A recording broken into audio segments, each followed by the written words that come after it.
I'd been staring at her for 3 seconds too long, again when her eyes met mine in the mirror.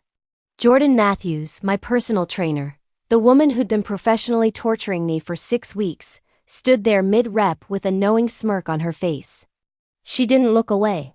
Neither did I. Then she set down her weights, walked over to where I was supposedly doing bicep curls but actually just holding dumbbells and watching her, and said in that low voice that made my stomach flip, "That's 15 times today, Riley. If you're going to stare, at least commit to it. Meet me after your session. We need to talk about your form." My form. Right. That was definitely the problem. Before we dive into how I became the most obvious disaster lesbian at Apex Fitness, drop a comment telling me what city you're watching from. And please subscribe to help the channel grow. This story is equal parts humiliating and amazing. My name is Riley Chen. I'm 25 years old, and I joined Apex Fitness 3 months ago with the very reasonable goal of getting in shape after spending 2 years working from home and living on takeout. I'd tried working out on my own, but I had zero discipline and even less knowledge about proper exercise technique. So I'd signed up for personal training sessions, thinking I'd get some nice older person who'd gently encourage me through basic exercises. Instead, I got Jordan Matthews. Jordan was 29, a former college athlete who'd turned her sports science degree into a career as one of the most sought-after trainers at the gym. She was 6 feet tall, built like she could bench press a car, with dark skin, close-cropped hair, and these intense brown eyes that seemed to see right through every excuse I tried to make. She wore tank tops that showed off arms I couldn't stop staring at, and she had this confident, easy way of moving that made everything look effortless. Our first session, she'd assess my fitness level, which was mediocre at best, according to her notes. Then she designed a program that she promised would transform my relationship with physical fitness. What she'd actually done was create a specialized form of torture that left me sore for days and completely, hopelessly attracted to her. Again, she'd say when I thought I couldn't do another rep, "You've got more in you, push," and somehow when she said it, I believed her. I'd push through the burning in my muscles, the exhaustion, the voice in my head saying I couldn't do it. Because Jordan believed I could, and I didn't want to disappoint her. The staring problem started around week 2. We were doing squats, and I was supposed to be watching my form in the mirror. Instead, I was watching Jordan demonstrating proper technique, her body moving with this controlled power that was frankly hypnotic. She caught me looking and raised an eyebrow. "Riley, you're supposed to be focusing on your own form, not mine." "Sorry," I'd stammered, my face heating up. "I was just making sure I understood the movement." She didn't sound convinced, but she let it slide. After that, I tried to be more careful, but it was impossible not to look at her. She was always right there, spotting me during lifts, adjusting my positioning with her hands on my shoulders or hips, demonstrating exercises with her body in these tank tops that should honestly be illegal. And she had this way of encouraging me that was both challenging and supportive, pushing me past my limits while making me feel capable and strong. "Come on, Riley, 5 more. I know you can do this. Don't quit on me now." I'd never quit. I'd do those 5 more reps if it killed me because the approval in Jordan's eyes when I finished was worth every second of pain. My best friend Maya thought my gym obsession was hilarious. We were having lunch one Saturday and I was complaining about how sore I was from that morning session. "So quit," Maya said. "If it's that painful, just cancel the training sessions." "I can't quit." "Why not?" "Because ... I struggled to articulate it. "Because Jordan believes in me.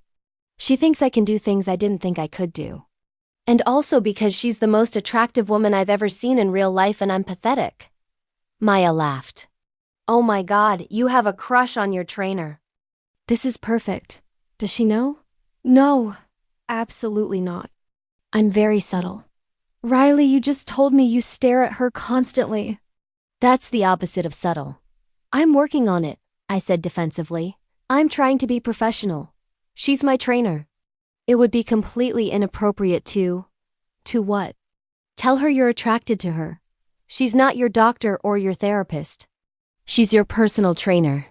The power dynamic is minimal. She could still think I'm a creep." I'm literally paying her to spend time with me and I'm staring at her like some obsessed weirdo? Or, Maya suggested, she could be flattered. Maybe she's into you too. That's delusional. She's gorgeous and fit and confident. I'm a disaster who can barely do a push-up. A disaster who's been showing up 3 times a week for 6 weeks and getting noticeably stronger. Give yourself some credit. But I couldn't shake the feeling that Jordan was completely out of my league. She probably had a girlfriend, someone equally fit and athletic. Someone who didn't need to be told 15 times how to properly engage their core during planks. Still, I couldn't help noticing little things.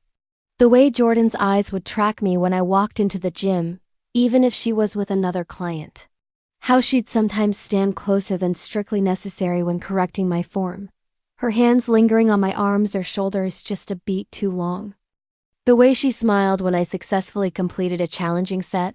This genuine, proud expression that made me feel like I'd accomplished something important. Week 4, things got worse. We were doing partner exercises, which meant Jordan was holding my feet during sit-ups. Her face hovering above mine every time I came up. It was torture. Good torture, but torture nonetheless. Keep your core tight, she instructed. And stop holding your breath. Breathe through the movement. I was trying to breathe, but it was difficult when she was looking at me like that, all focus and intensity. That's it, she said when I finished my set. You're getting stronger. I can see the difference. Really? Absolutely. When you started, you could barely do 5 of these. Now you're doing 20. That's progress, Riley. The way she said my name with that hint of warmth and approval made me feel like I could run a marathon. Week 5, I got caught staring multiple times in one session. In the mirror while she demonstrated deadlifts. Directly at her while she explained something about muscle engagement that I completely didn't hear because I was too busy. Looking at her arms. At her hands when she helped me adjust my grip on the barbell. Each time she'd catch me and raise an eyebrow, but she never called me out on it. Not until week 6, session 3. The day she finally said something. We were halfway through the session. I'd been doing pretty well at focusing on my actual workout instead of on Jordan. Then we moved to the weights section, and Jordan started doing her own workout nearby while I did my sets. She was doing pull-ups, and I was supposed to be doing bicep curls, and I just ... Completely stopped pretending to exercise and watched her. That's when she caught me in the mirror for what must have been the 15th time that session. She finished her set, walked over, and delivered the line that would change everything. That's 15 times today, Riley. If you're going to stare, at least commit to it. Meet me after your session. We need to talk about your form. My heart stopped. She'd been counting. Oh God, she'd been counting how many times I'd stared at her. And now she was going to tell me I was being inappropriate, and I'd have to find a new gym, and I'd never be able to show my face here again. Riley, Jordan said, and there was something in her voice that wasn't anger. Breathe. It's not a bad thing. Just meet me after, okay? I nodded, unable to form words. The last 30 minutes of that session were the longest of my life. I couldn't focus on anything. Jordan was being perfectly normal and professional, guiding me through my exercises, giving corrections and encouragement like always. But I was dying inside, imagining what she was going to say after. Finally, session time ended. Jordan nodded toward her office, a small room off the main gym floor where trainers did consultations and assessments. Come on, let's talk. I followed her like I was walking to my execution. She closed the door behind us, which gave us privacy from the rest of the gym, but also trapped me in a small room with her, which was not helping my heart rate return to normal. Jordan leaned against her desk, arms crossed, studying me. I stood there awkwardly, waiting for her to tell me I was a creep and she couldn't train me anymore. Instead, she said, So, you've been staring at me for 6 weeks. I'm so sorry, I said immediately. I know it's unprofessional and inappropriate and I've been trying to stop. But you're really... I gestured helplessly at all of her. And I know that's not an excuse. And if you want to transfer me to another trainer, or just kick me out of the gym entirely, I understand. Riley, stop. Jordan's mouth was quirking up at the corner. I'm not mad. I'm actually flattered. I stared at her. What? What? You think I haven't noticed you watching me for 6 weeks? Come on, I'm observant. It's literally part of my job. She pushed off the desk, taking a step closer. What you apparently haven't noticed is me watching you back. My brain short-circuited. You what? Riley, I've been trying to figure out if you're actually interested or just appreciate aesthetics. And honestly, I've been going slightly crazy trying to read your signals.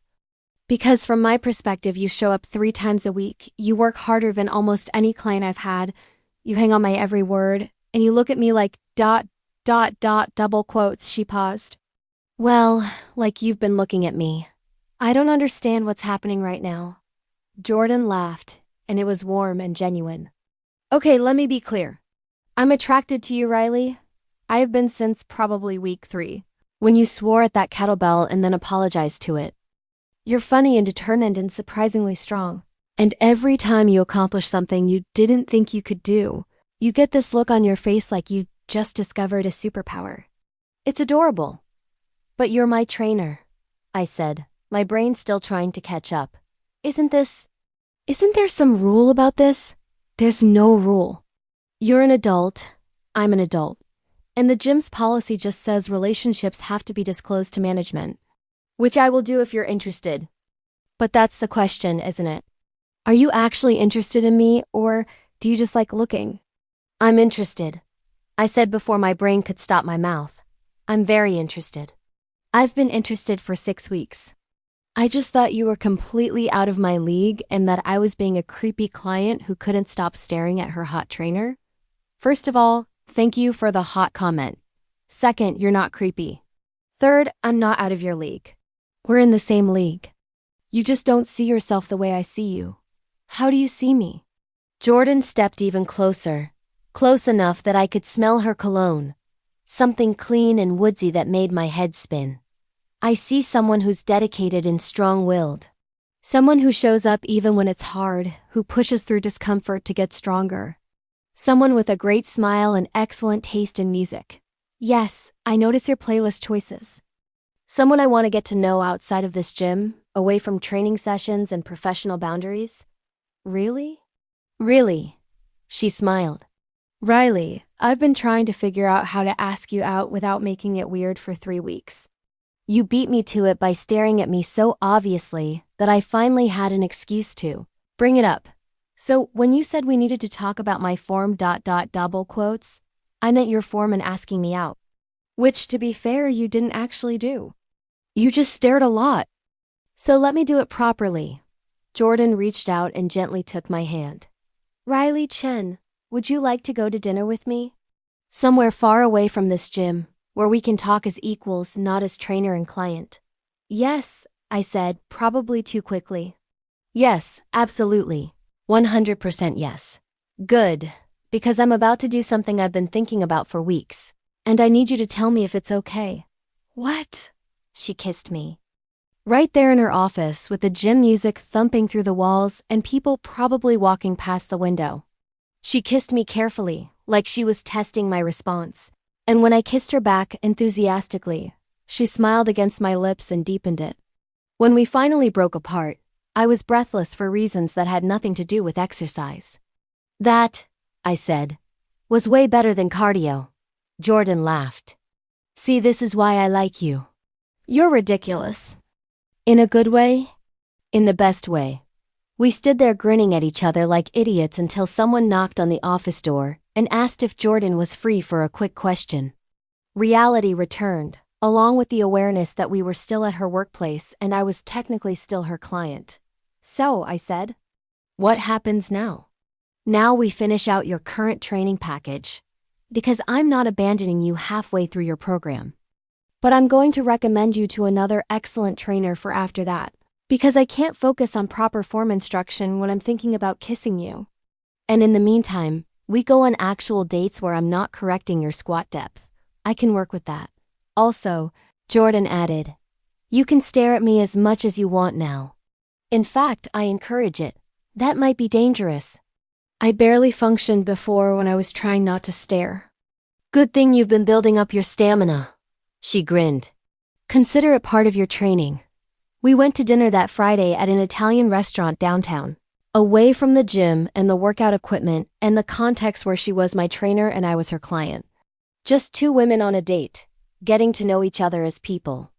I learned that Jordan had played soccer in college until a knee injury ended her competitive career. That she'd struggled with the identity loss that came with no longer being an athlete. And that's why she was so passionate about helping other people discover their own physical strength. She loved terrible reality TV, had a cat named Hercules who was terrified of everything, and made the best chocolate chip cookies I'd ever tasted. She learned that I worked in graphic design, had moved to the city 2 years ago for a job, and had exactly 3 close friends because I was terrible at small talk with new people. That I'd always been insecure about my body and physical capabilities, which made every small victory in training feel monumental. That I cried during Pixar movies and could quote entire episodes of my favorite shows. You know what I realized? Jordan said over dessert. I've been training you for 6 weeks, seeing you 3 times a week, and I didn't know most of this about you. That's because you were busy making me do burpees and explaining the importance of proper breathing. True, but I'm glad I know now. She reached across the table and took my hand. I'm glad you were obvious about staring. Otherwise, I might have spent months trying to figure out if I was reading too much into things. I'm glad you counted. That's kind of obsessive in a romantic way. I'm observant, and maybe slightly obsessed with you. But you're obsessed with my arms, so we're even. Not just your arms, I corrected. Also your shoulders, and your back, and pretty much everything else. Good to know. I'll keep that in mind. We dated while I finished out my training package over the next month. It was surreal.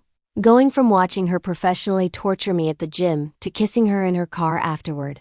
From following her exercise instructions to having her hold my hand at movies.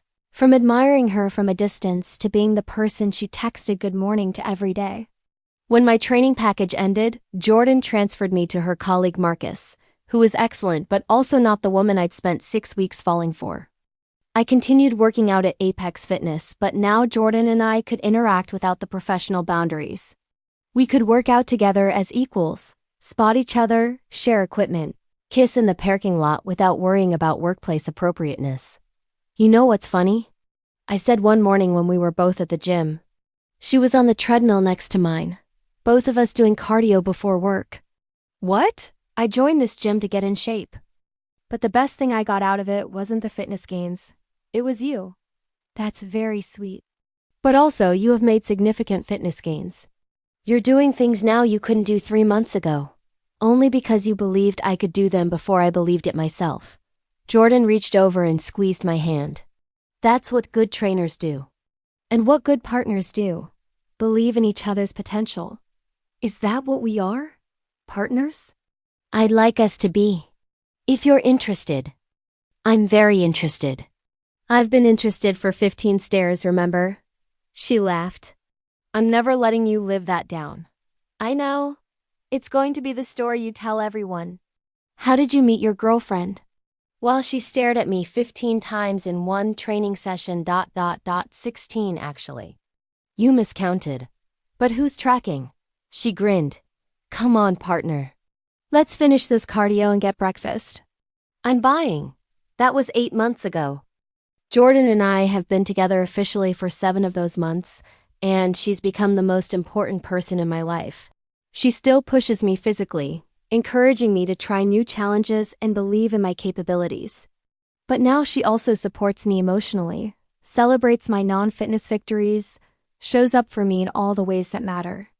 I still work out at Apex Fitness, though now with Marcus as my trainer and Jordan as my girlfriend who occasionally joins my sessions to consult, but mostly to make me laugh by making faces behind Marcus's back. I still catch myself staring at her across the gym sometimes, watching her work with clients or do her own training. But now, when she catches me looking, she winks instead of counting. My gym trainer caught me staring 15 times in one session. And instead of being weird or uncomfortable, it became the catalyst for the best relationship I've ever had. Because sometimes being obvious about your attraction isn't a disaster. It's an opening. Sometimes the person you think is completely out of your league is actually watching you back, counting the moments, waiting for permission to close the distance. And sometimes the woman who teaches you how to be physically stronger ends up being the person who makes you feel strongest in every other way too. The trainer who became a partner, the professional relationship that became personal, the 15 stares that led to forever. I'm still terrible at pull-ups and I still swear at kettlebells. But now I have Jordan there laughing with me, believing in me, loving me through every rep, every set, every challenge. And that's worth every second I spent awkwardly staring at her, hoping she might somehow feel the same way. Turns out she did. She was just waiting for me to commit to it.